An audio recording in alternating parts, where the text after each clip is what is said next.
Now the Philistines got their armies together for war, and came together at Soko in the land of Judah, and took up their position between Soko and Azekah in Ephes-dammim.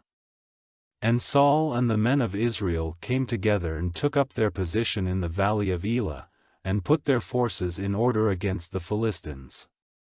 The Philistines were stationed on the mountain on one side and Israel on the mountain on the other side, and there was a valley between them.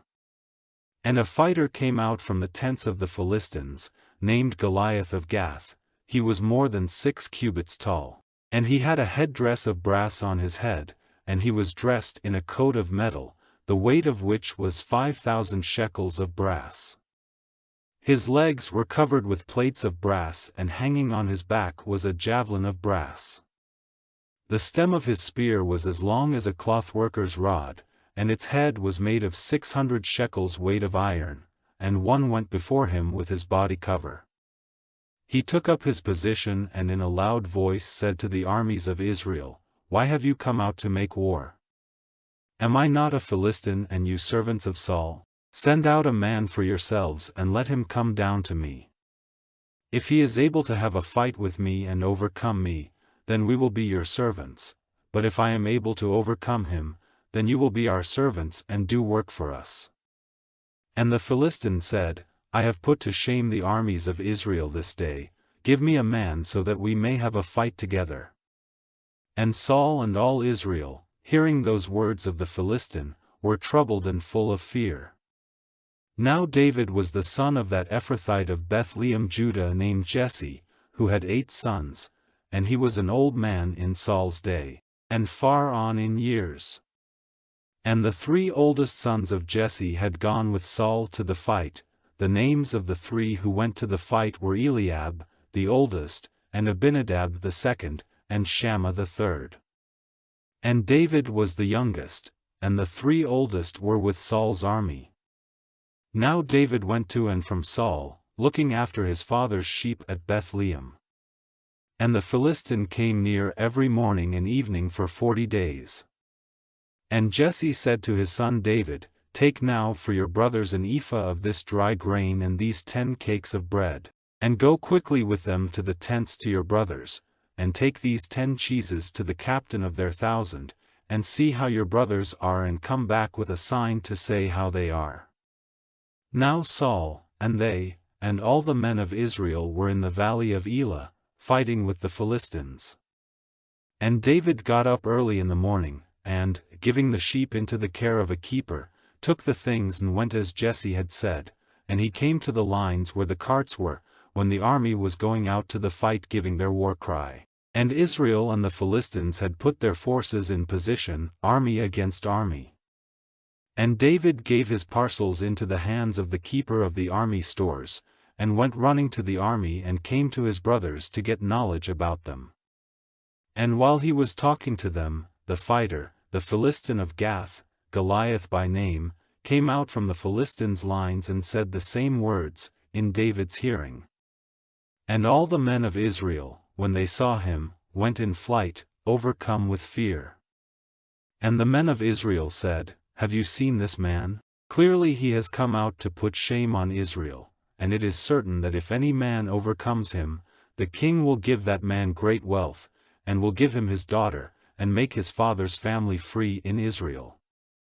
And David said to the men near him, "What will be done to the man who overcomes this Philistine and takes away the shame from Israel? For who is this Philistine, a man without circumcision, that he has put shame on the armies of the living God?" And the people gave him this answer, "So it will be done to the man who overcomes him." And Eliab, his oldest brother, hearing what David said to the men, was moved to wrath against David, and said, "Why have you come here?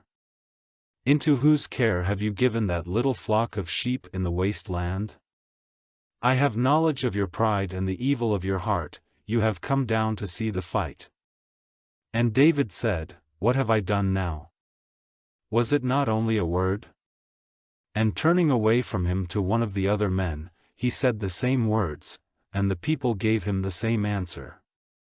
And, hearing what David said, they gave Saul word of it, and he sent for him. And David said to Saul, "Let no man's heart become feeble because of him. I, your servant, will go out and have a fight with this Philistine." And Saul said to David, "You are not able to go out against this Philistine and have a fight with him, for you are only a boy, and he has been a man of war from his earliest days." And David said to Saul, "Your servant has been keeper of his father's sheep, and if a lion or a bear came and took a lamb from the flock, I went out after him, and overcame him, and took it out of his mouth, and if, turning on me, he came at me, I took him by the hair and overcame him and put him to death. Your servant has overcome lion and bear, and the fate of this Philistine, who is without circumcision, will be like theirs, seeing that he has put shame on the armies of the living God." And David said, "The Lord, who kept me safe from the grip of the lion and the bear, will be my savior from the hands of this Philistine." And Saul said to David, "Go. And may the Lord be with you." Then Saul gave David his clothing of war, and put a headdress of brass on his head and had him clothed with a coat of metal. And David took Saul's sword and put the band round him over the metal coat, and was unable to go forward, for he was not used to them. Then David said to Saul, "It is not possible for me to go out with these, for I am not used to them." So David took them off. Then he took his stick in his hand, and got 5 smooth stones from the bed of the stream and put them in a bag such as is used by sheep keepers, and in his hand was a leather band used for sending stones, and so he went in the direction of the Philistine. And the Philistine came nearer to David, and the man who had his body cover went before him. And when the Philistine, taking note, saw David, he had a poor opinion of him, for he was only a boy, red-haired and good-looking. And the Philistine said to David, "Am I a dog, that you come out to me with sticks?" And the Philistine put curses on David by all his gods. And the Philistine said to David, "Come here to me, and I will give your flesh to the birds of the air and the beasts of the field." Then David said to the Philistine, "You come to me with a sword and a spear and a javelin, but I come to you in the name of the Lord of armies, the God of the armies of Israel on which you have put shame.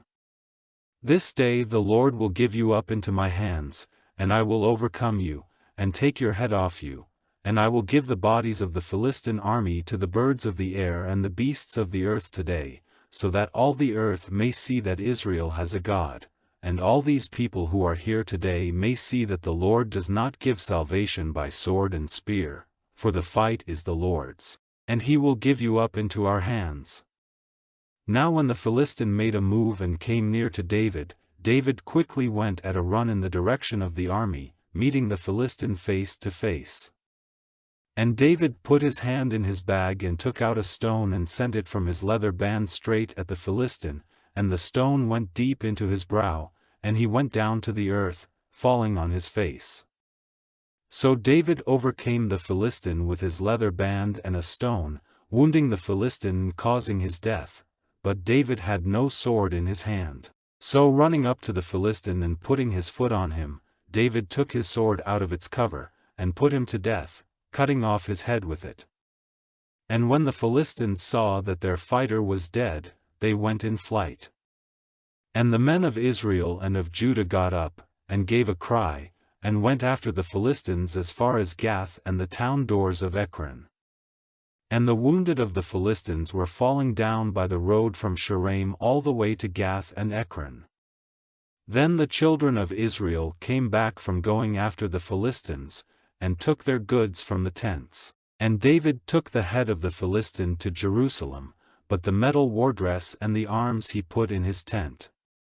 And when Saul saw David going out against the Philistine, he said to Abner, the captain of the army, "Abner, whose son is this young man?" And Abner said, "On your life, O king, I have no idea." And the king said, "Make search and see whose son this young man is." And when David was coming back after the destruction of the Philistine, Abner took him to Saul, with the head of the Philistine in his hand. And Saul said to him, "Young man, whose son are you?" And David in answer said, I am the son of your servant Jesse of Bethlehem.